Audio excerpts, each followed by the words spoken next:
Байдылдаш Сарногоев, биз акындар. Биз акындар мактансак чоң мактайбыз. Чоң пафосту, чоң темадан баштайбыз. Кээ бир кезде жаша дей берип, ырдын тузун чала кылып таштайбыз. Кээ бирөөбүз майдырларды сүйбөйбүз. Бытовой деп, сытовой деп иргейбиз. Бирок ошол бытовойдун ичинде чоң пафосту ой батаарын билбейбиз.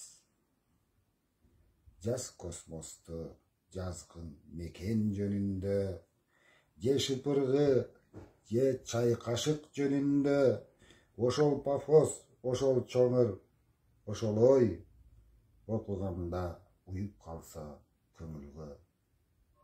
Ошол пафос, ошол чоңыр, ошол ой окуганда уюп калса көңүлгө.